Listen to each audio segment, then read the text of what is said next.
Accounting standard 10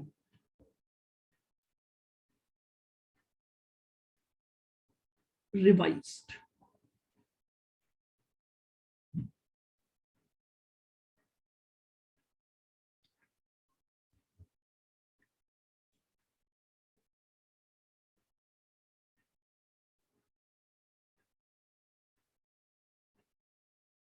property, plant and equipment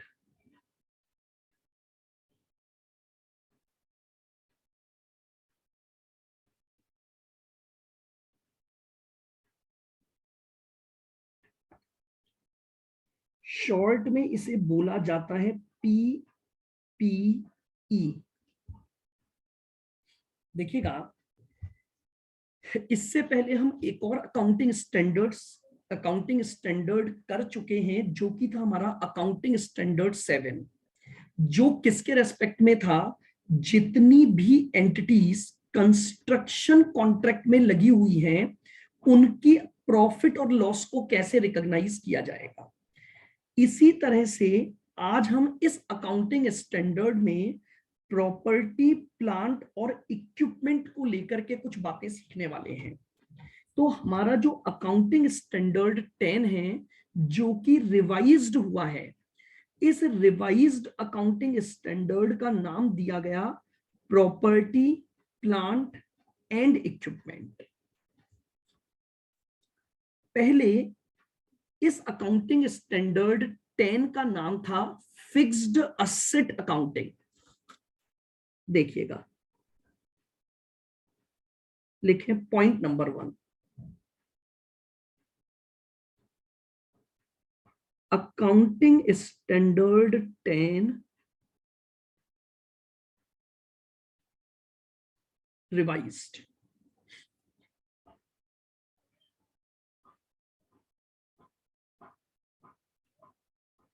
involve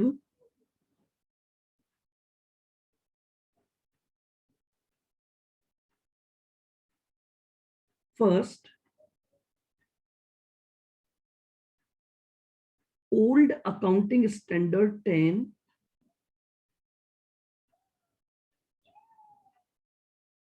जो कि हुआ करता था accounting for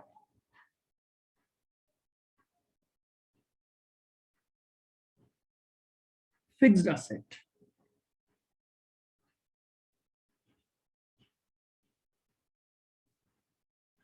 old accounting standard 6 जो कि हुआ करता था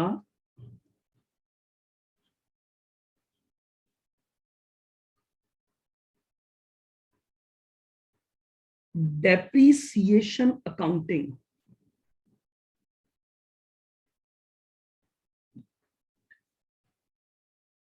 और तीसरा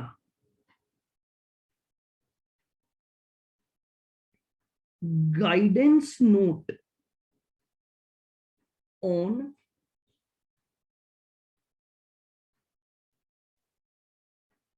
revaluation of asset.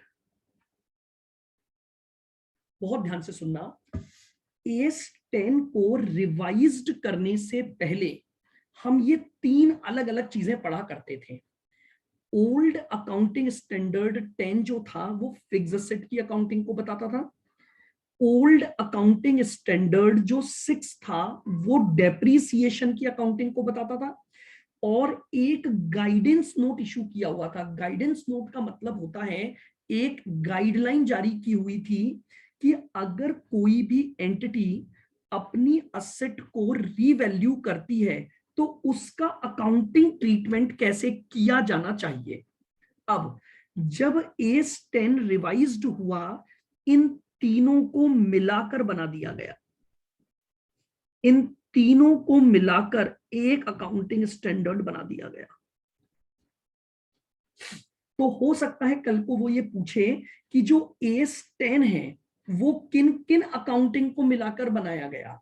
Old S 10 fixed asset की अकाउंटिंग, ओल्ड AS6 डेप्रीसिएशन की अकाउंटिंग, और एक ओल्ड गाइडेंस नोट था असेट्स के रीवैल्यूएशन की अकाउंटिंग को लेकर। इन तीनों को मिलाकर के हमारा एक नया अकाउंटिंग स्टैंडर्ड इशू किया गया, जिस अकाउंटिंग स्टैंडर्ड का नाम रखा गया AS10।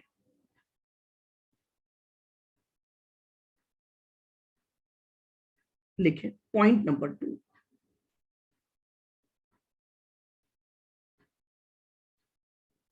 सर ये प्रॉपर्टी प्लांट एंड इक्विपमेंट से रिलेटेड है ना? प्रॉपर्टी प्लांट एंड इक्विपमेंट क्या चीज?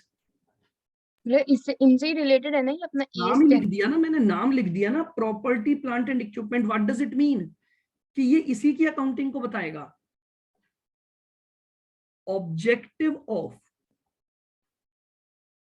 AS10, AS10 को बनाने का ऑब्जेक्ट क्या था, यानी क्या क्या बातें इस AS10 में इन्होंने बताई। तो ऑब्जेक्ट थोड़ा सा scroll AS10,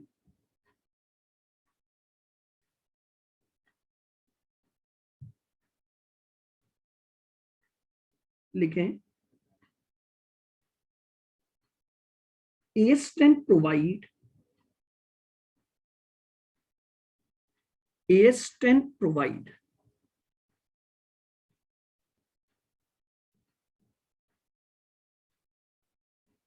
accounting treatment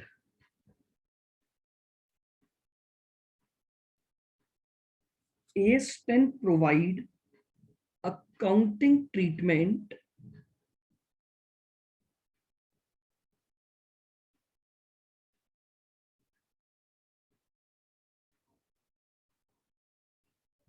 in respect of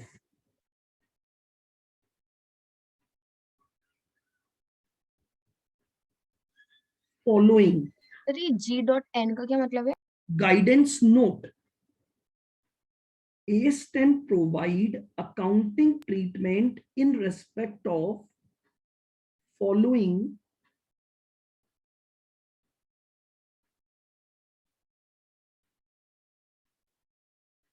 for PPE A,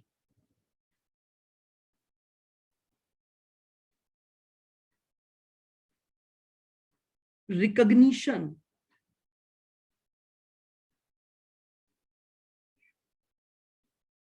of PPE। लिख लो पहले फिर समझते हैं। B point,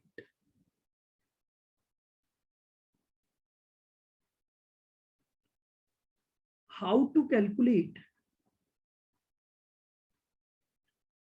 carrying amount,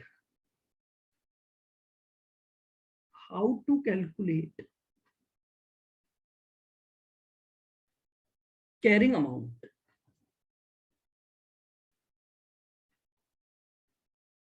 of PPE।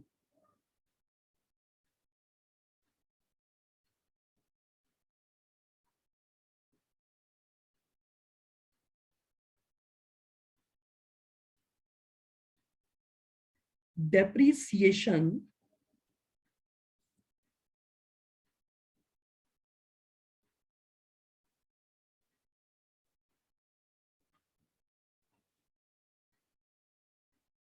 in respect of PPE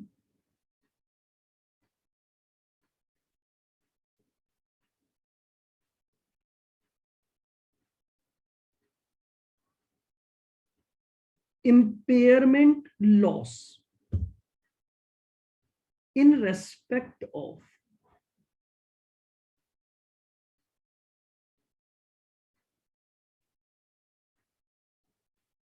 PPE। बिल्कुल धीरे धीरे और आराम से सुनना।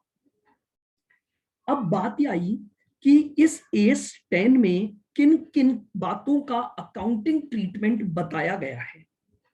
हमने जो ये नया AS बनाया, इनमें हमने किन किन बातों को लेकर अकाउंटिंग ट्रीटमेंट बताया है। तो पहला पॉइंट इसने बोला रिकॉग्निशन ऑफ PPE। रिकॉग्निशन का मतलब होता है बुक्स में रिकॉर्ड करना। किसी भी पीपीई को बुक्स में रिकॉर्ड करने से रिलेटेड क्या क्या अकाउंटिंग होती है।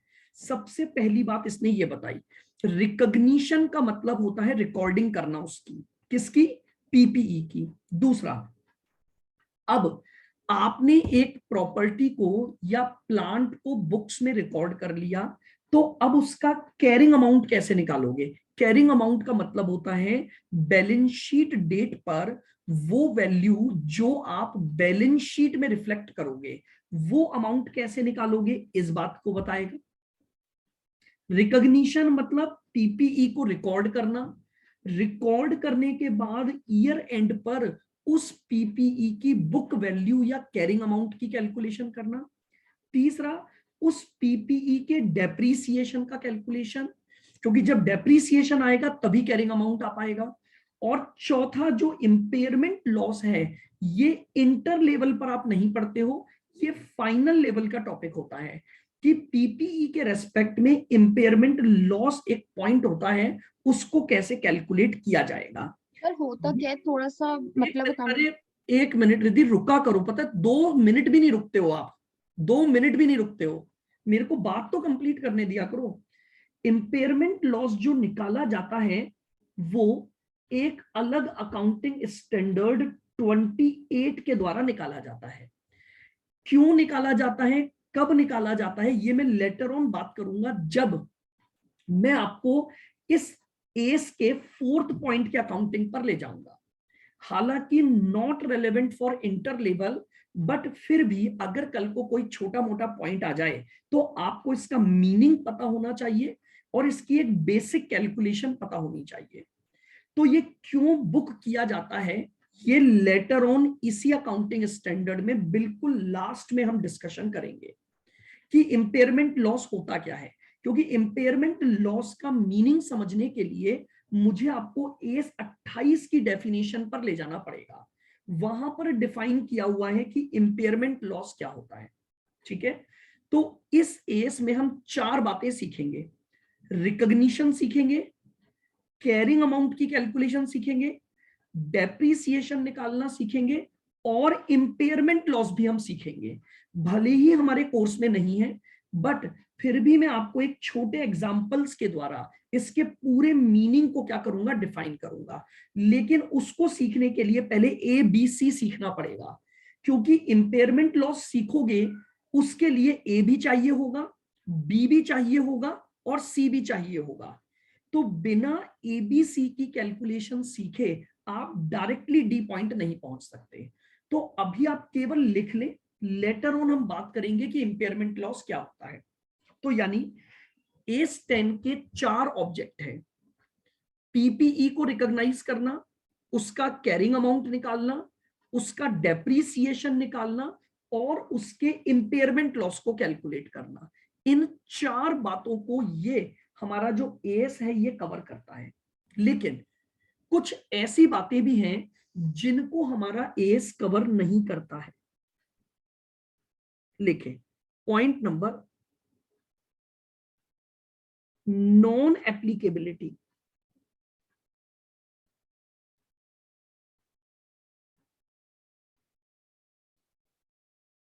Of S 10।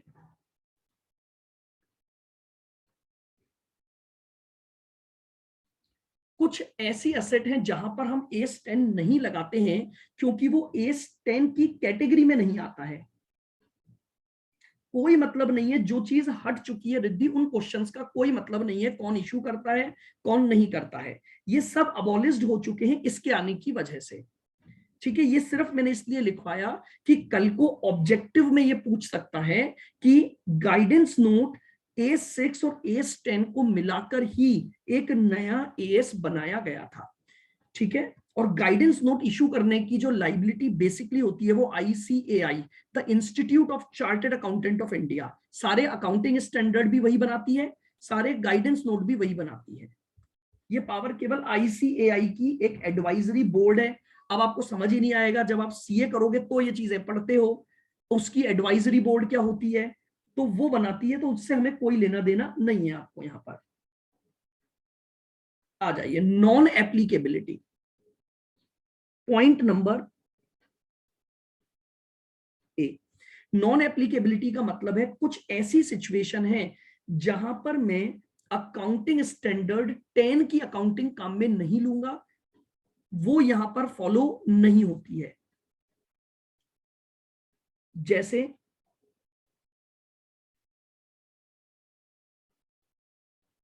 Biological assets,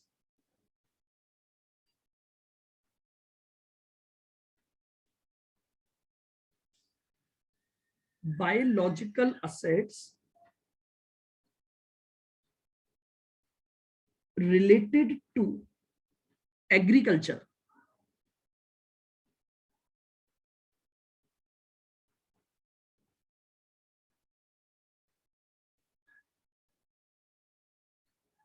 agricultural activity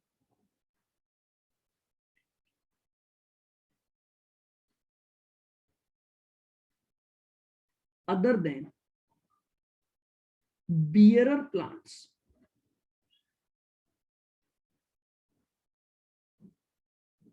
other than, अब आप क्वेरी पूछे इससे पहले ही मैं आपको ये बता देता हूं, ये दोनों चीजें भी मैं आपको समझाऊंगा। बायोलॉजिकल असेट क्या होती हैं और बियरर प्लांट्स क्या होते हैं। सुनना, A10 एप्लीकेबल नहीं होगा किसी भी ऐसी बायोलॉजिकल असेट पर जो कि एग्रीकल्चरल एक्टिविटी से जुड़ी हुई है, लेकिन अदर देन बियरर प्लांट्स, ये बियरर प्लांट्स एग्रीकल्चरल एक्टिविटी से रिलेटेड है, बायोलॉजिकल असेट भी हैं, लेकिन बियरर प्लांट्स के ऊपर A10 अप्लाई होता है। अब यहां पर हमारे पास दो बातें आ गई। एक, आपको सीखना पड़ेगा कि बायोलॉजिकल असेट्स किसे कहते हैं जिनके ऊपर ये एस नहीं लगता है, लेकिन बियरर प्लांट जो कि खुद एक बायोलॉजिकल असेट है, ध्यान से सुनना, बियरर प्लांट भी बायोलॉजिकल असेट है, लेकिन A10 बियरर प्लांट पर अप्लाई होगा। बियरर प्लांट की डेफिनेशन जो है वो हम आगे बात करते हैं। अगर बियरर प्लांट की बात करूंगा तो A10 लगेगा, लेकिन बाकी जितनी भी बायोलॉजिकल असेट हैं उनके ऊपर हमारा A10 अप्लाई नहीं होता है। आओ, बायोलॉजिकल असेट्स क्या होती हैं? Are living animals, living animals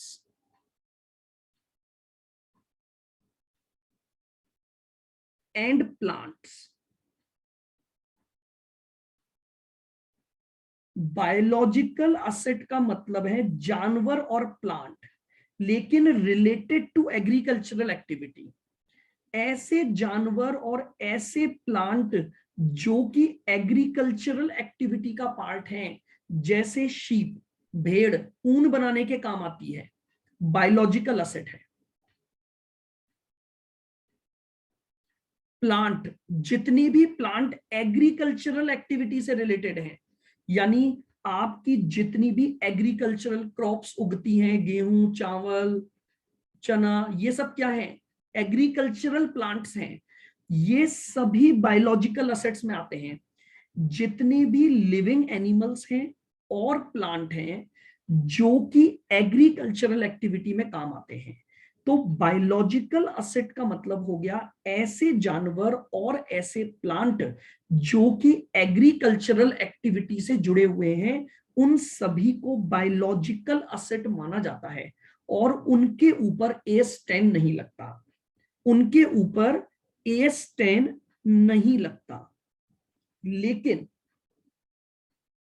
bearer plants क्या होते हैं? ध्यान से सुनना,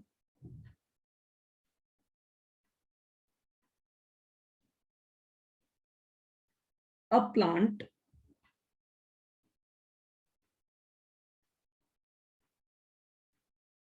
which is used, a plant which is used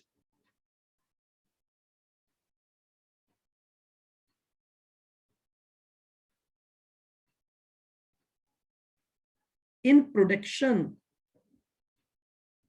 of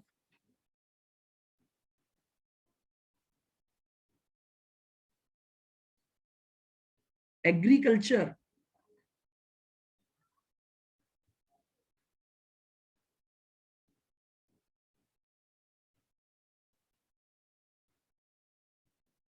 produces and is expected to use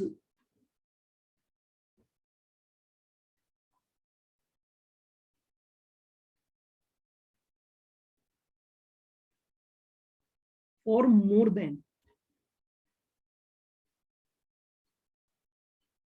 12 months। लीजिएगा क्या बोला गया आप समझो।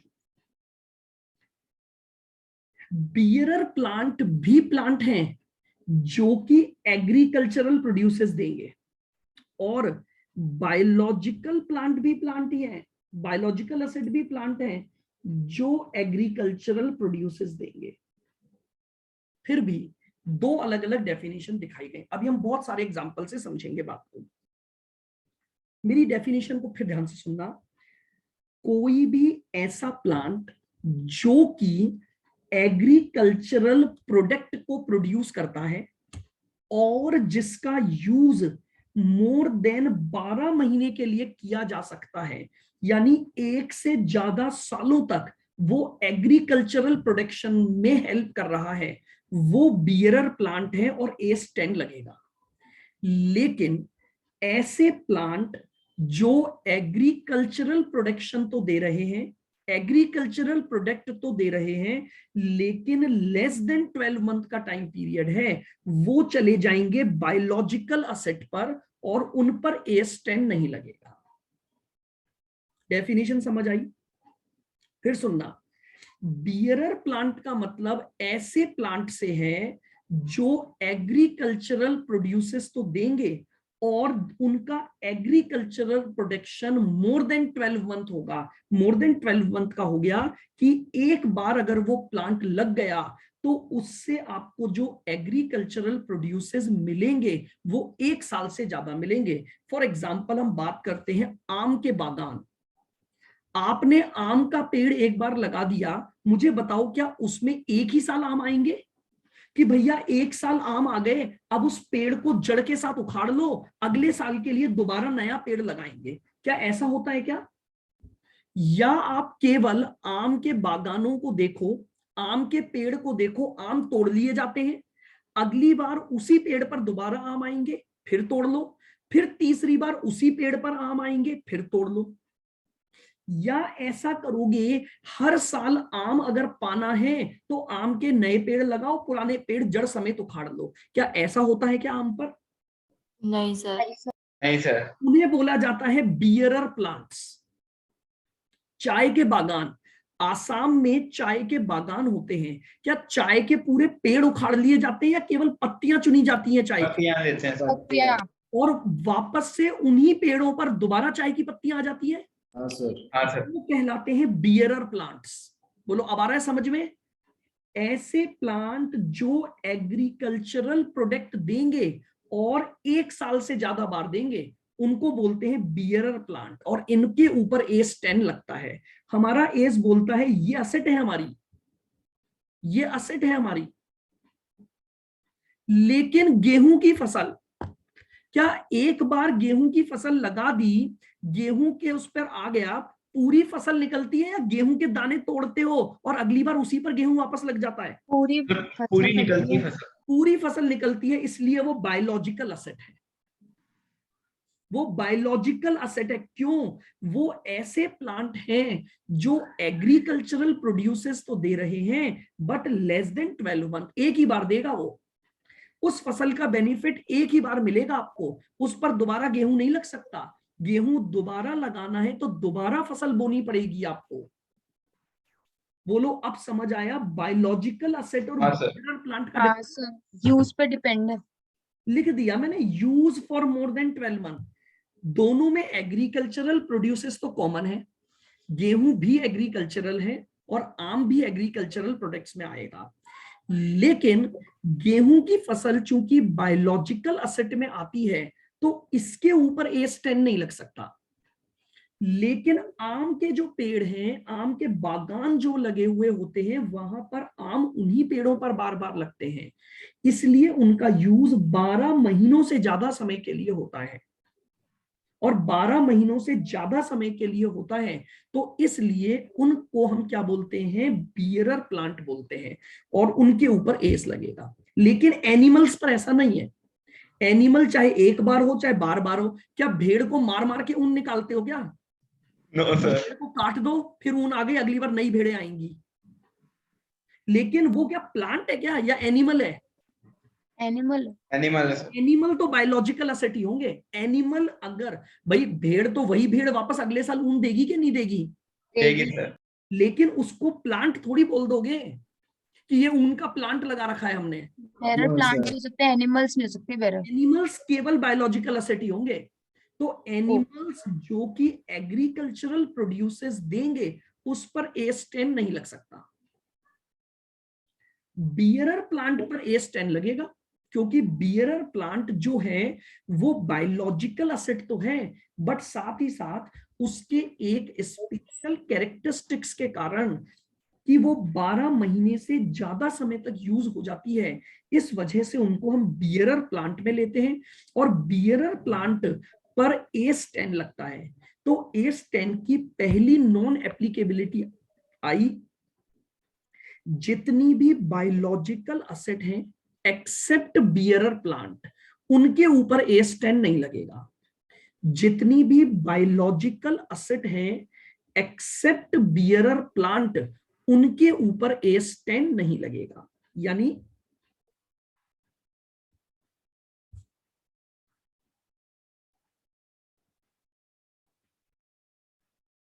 No AS10। इस पर AS10 की अकाउंटिंग लगेगी। तो नॉन एप्लीकेबिलिटी का पहला पॉइंट बिल्कुल क्लियर है। कोई भी बायोलॉजिकल असेट जो कि एग्रीकल्चरल एक्टिविटी से रिलेटेड है but other than bearer plants, उनके ऊपर AS10 नहीं लगेगा। तो इसका जो इंटरप्रिटेशन हुआ वो ये हुआ कि बियरर प्लांट को छोड़कर जितनी भी बायोलॉजिकल असेट होंगी उन पर AS10 नहीं लगेगा। केवल और केवल बियरर प्लांट के ऊपर आपको AS10 लगाना पड़ेगा। हाँ सर, अब अच्छे से समझ आ गया। अब कोई क्वेरी हो तो पूछो। अब मेरा पॉइंट खत्म हो गया। मैंने आपको बायोलॉजिकल एसिड भी समझा दी, बियरर प्लांट भी समझा दिए। अब कोई डाउट है तो अब आप पूछ सकते हो इस पॉइंट पर, नहीं तो मैं आगे चलूं। आगे सर। क्लियर है बिल्कुल? हाँ हाँ। थोड़ा सा मौका दिया करो आप। मुझे मौका दो तो मैं सारे डाउट पहले ही कवर कर लूंगा, क्योंकि मुझे पता है कि मेरे टॉपिक में किस पॉइंट पर क्या डाउट आएंगे। क्यों? क्योंकि मैं शायद ये टॉपिक 60 या 70 बार पढ़ा चुका हूं। स्टूडेंट्स चेंज होते रहते हैं, टॉपिक मेरा वही रहता है, तो मुझे पता है क्या कॉमन डाउट आते हैं। आइएगा सेकंड पॉइंट,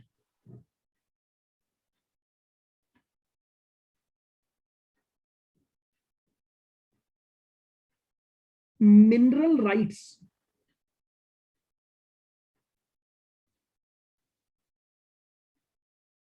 या मिनरल रिसोर्सेज जो होते हैं, जैसे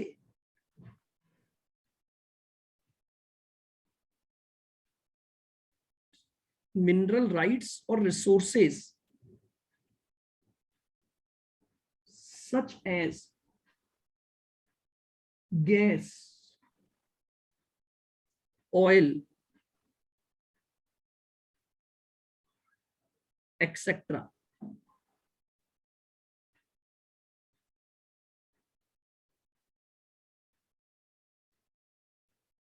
which are non-regenerated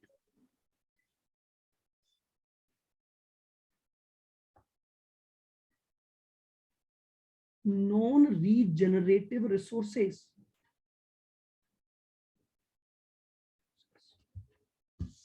इन पर एप्लीकेबल नहीं होता है। देखिएगा, जितने भी मिनरल रिसोर्सेज होते हैं मिनरल रिसोर्सेस का मतलब क्या होता है? जो जमीन के नीचे से आते हैं आपके, उनकी एक लिमिटेशन होगी और उनके ऊपर ये AS10 अप्लाई नहीं होगा। अब हालांकि देखिएगा, इनका बेनिफिट मिल सकता है मुझे more than 1 year, but AS10 ने बोला मिनरल्स के ऊपर हम लगाएंगे ही नहीं, हम इसके ऊपर कुछ और लगा देंगे, लेकिन AS10 की अकाउंटिंग फॉलो नहीं करेंगे हम। क्यों? क्योंकि ये जो रिसोर्सेज हैं ये आपके नेचुरल रिसोर्सेज में कवर होते हैं, तो इन नेचुरल रिसोर्सेज पर AS10 नहीं लगेगा। हम AS10 इनके ऊपर नहीं लगा सकते। स्पेसिफिकली एक्सक्लूड किया गया है जितने भी मिनरल रिसोर्सेज हैं उनको। सारे नेचुरल रिसोर्सेज पे नहीं लगेगा। सबको हटा दिया गया। पॉइंट नंबर 3,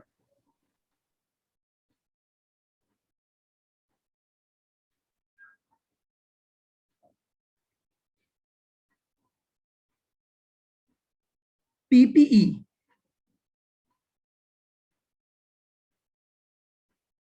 which are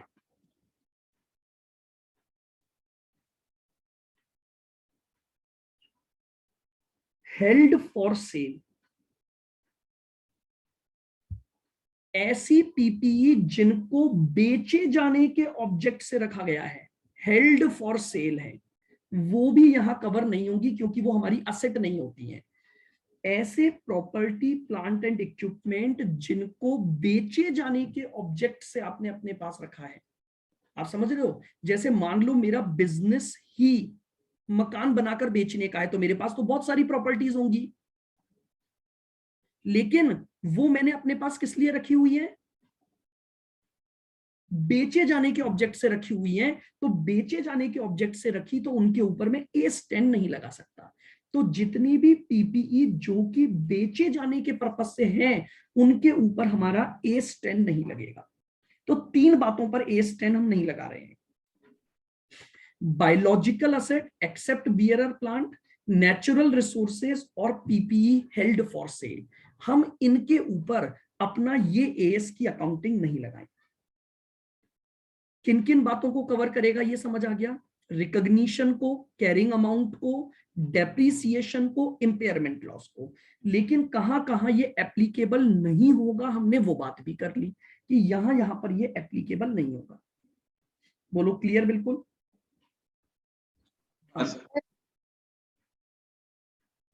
अब बात आती है, हाँ जी बोलो।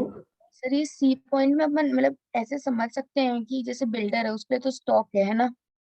मैंने भी वही बोला कि मेरा काम ही है ना? मकानों को बनाकर बेचने का है, तो जो मकान मेरे पास पड़े हुए हैं वो मेरा स्टॉक होता है, वो मेरी असेट नहीं हो सकता।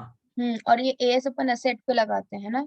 हाँ, PPE पर लग रहा है तो है तो वो PPE, वही वो बोल रही है तो हूँ। वो प्रॉपर्टी, लेकिन वो हेल्ड फॉर सेल है इसलिए नहीं लग रहा। हाँ मैं सर। यहाँ ज्वेलरी की बात नहीं कर रहा हूं, मैं यहाँ पर बात ही 3 चीजों की कर रहा हूं, प्रॉपर्टी, प्लांट एंड इक्विपमेंट। वो प्रॉपर्टीज जो मैंने बेचे जाने के लिए अपने पास रखी हुई है उन पर नहीं लगेगा, क्योंकि वो मेरा स्टॉक इन ट्रेड होता है, तो वो मेरी असेट नहीं हो सकता। आइए, meaning of PPE।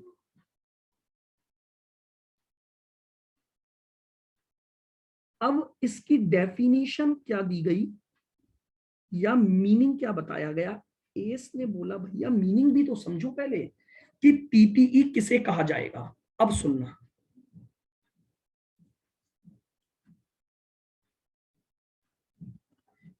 PPE are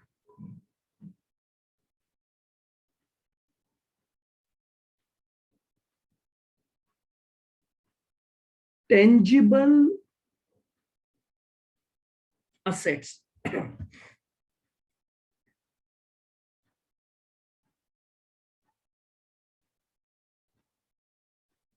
which are PPE are tangible assets which are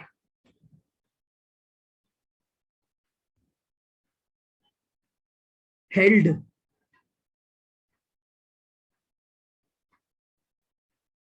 for use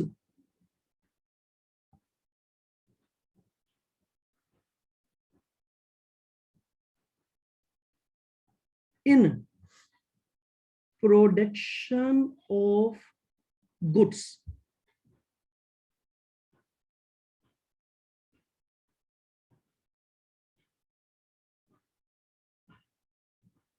या rendering of services.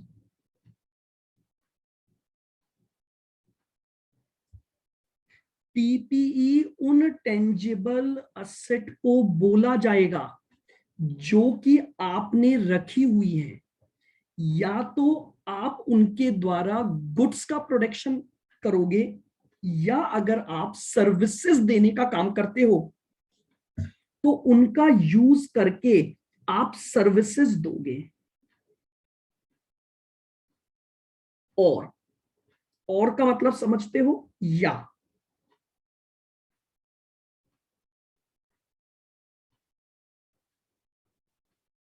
Use for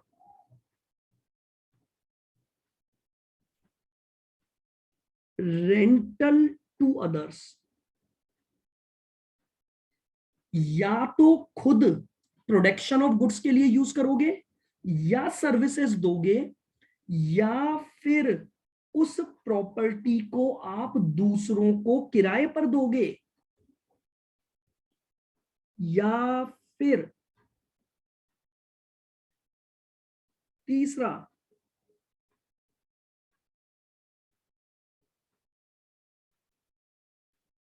use for administration purpose.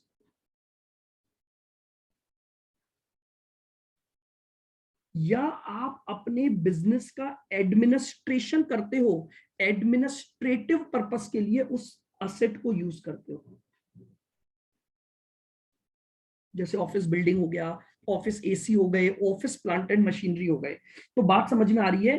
वो बोल रहा है कोई भी ऐसी टेंजिबल असेट जिसको आपने प्रोडक्शन ऑफ गुड्स के लिए अपने पास रखा हुआ है, या सर्विसेज देने के लिए रखा हुआ है, या फिर इनमें से कोई एक बात पूरी होनी चाहिए, या फिर आपने उसे किराए पर देने के लिए रखा हुआ है, ताकि आपके पास कोई प्रॉपर्टी है, आप उसको किराए पर देते हो और उससे रेंटल इनकम कमाते हो, या फिर आपने उसको एडमिनिस्ट्रेटिव पर्पस से रखा हुआ है, यानी जहां पर आप अपना ऑफिस या एडमिनिस्ट्रेटिव वर्क करते हो उसके लिए रखा हुआ है।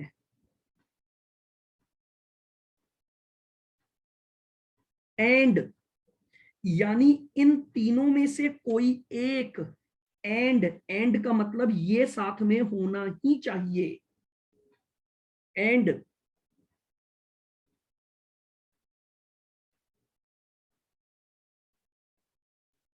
expected to be used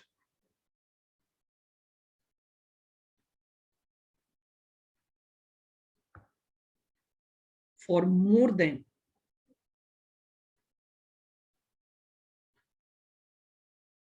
ये लीजिए डेफिनेशन दे दी गई। एंड और को बहुत ध्यान से समझना। इन तीनों में से तो कोई एक काम हो जाए बहुत है, या तो आप प्रोडक्शन पर्पस के लिए उसे काम में लेते हो, या आप सर्विसेज रेंडर करने के लिए काम में लेते हो, या आप किराए पर देने के काम में लेते हो, या आप अपने ऑफिस पर्पस के लिए उसका यूज करते हो। एंड इन तीनों में से कोई एक काम करते हो, एंड साथ ही साथ में उस असेट का जो एक्सपेक्टेड यूज है वो मोर देन 12 मंथ होना चाहिए। तो उस असेट को हम पीपीई के रूप में क्लासिफाई कर सकते हैं। ये डेफिनेशन पीपीई की बताई गई। ऐसी टेंजिबल असेट्स, इनटेंजिबल को बाहर किया गया। ऐसी टेंजिबल असेट्स जिनको या तो आप प्रोडक्शन पर्पस के लिए काम में लेते हो, या सर्विसेज प्रोवाइड करने के काम में लेते हो, या फिर उन्हें दूसरों को किराए पर देने के काम में लेते हो, या फिर आप उसे एडमिनिस्ट्रेशन पर्पस के लिए काम में लेते हो। तीनों में से कोई एक बात पूरी करनी पड़ेगी। एंड यानी इसके साथ साथ expected to be used for more than 12 month. 12 महीने से ज्यादा समय उसका यूज होने का एक्सपेक्टेशन है, तो ये कहलाती है पीपीई।